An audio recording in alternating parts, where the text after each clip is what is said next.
Hoje, a gente vai falar sobre uma mudança que, sinceramente, é fundamental na tecnologia: a ascensão dos agentes de IA. E não estamos falando de chatbots simples, não. É uma nova classe de ferramentas que está transformando o trabalho de quem desenvolve software. A gente está saindo do escrever código para o criar estratégias. Vamos mergulhar para entender o que isso realmente significa e como navegar nessa nova era. Olha, essa citação de um desenvolvedor no Reddit resume tudo perfeitamente. O foco não é mais ficar ali digitando milhares de linhas de código. O trabalho agora é outro. É planejar a arquitetura e guiar um agente de IA para executar essa visão. Em outras palavras, o valor está se deslocando da execução manual para a direção estratégica. É uma virada de chave e tanto.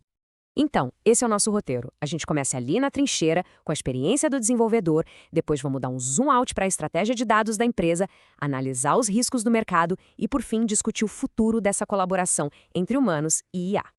Vamos começar então pelo nível do código. Ferramentas como o Codex e o Cloud Code não são mais só assistentes, sabe? Elas estão se tornando verdadeiras parceiras de desenvolvimento, mudando de forma fundamental o fluxo de trabalho do dia a dia.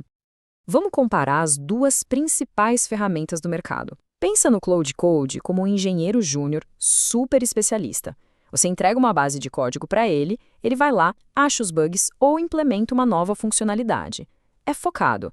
Já o Codex, por outro lado, ele atua mais como um arquiteto de software. A praia dele é outra: projetar sistemas complexos, pensar grande e até explorar diferentes abordagens de design usando vários agentes ao mesmo tempo. E isso nos leva a um fluxo de trabalho completamente novo. O desenvolvedor não está mais ali no meio do caminho escrevendo o código em si. Agora ele atua como um arquiteto. Primeiro, define o plano. Segundo, isso é crucial, escreve os testes que definem o que é sucesso. E por fim, entrega uma lista de tarefas para o agente.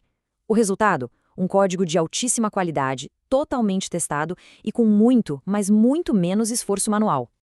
Essa nova capacidade, esse superpoder no nível do desenvolvedor, levanta uma questão crítica para a organização inteira. Porque assim, ter agentes de codificação avançados é ótimo, mas eles só são tão bons quanto os dados que a gente dá para eles, né? Certo, agora vamos ampliar o nosso foco, sair do terminal do desenvolvedor e olhar para a infraestrutura de dados da empresa. Porque vamos ser sinceros, agentes poderosos são inúteis sem dados confiáveis. Esse cronograma aqui mostra bem a jornada de dados de uma startup. Muitas empresas caem na armadilha de querer construir uma infraestrutura de dados super complexa cedo demais. No começo, a prioridade é velocidade. A fundação robusta para IA, com data warehouses, MLOps, isso só se torna crucial quando a empresa começa a escalar de verdade. A lógica é: construa o que precisa, quando precisa. Então, chegamos ao ponto central, a camada semântica. Esse é, sem dúvida, o componente mais crítico para qualquer empresa que quer estar pronta para IA. Sem isso, a IA vai consultar tabelas de dados brutos, ambíguos, e o resultado são métricas alucinadas, o que destrói a confiança.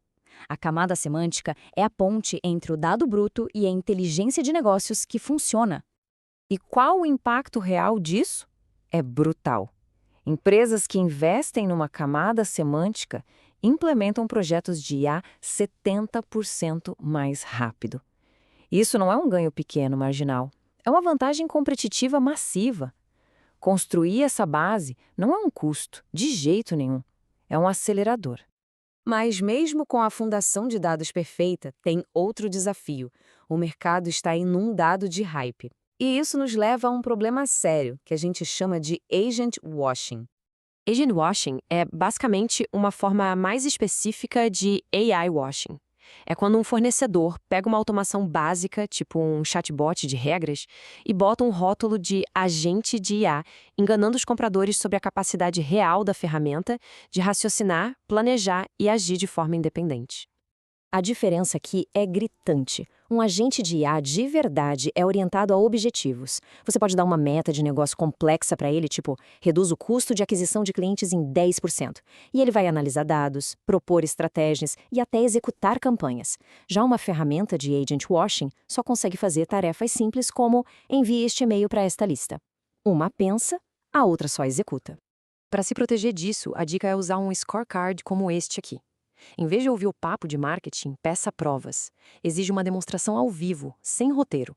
Peça dados que mostrem que o sistema aprende com o tempo. E o mais importante, pergunte pelos registros que explicam o porquê das decisões do agente.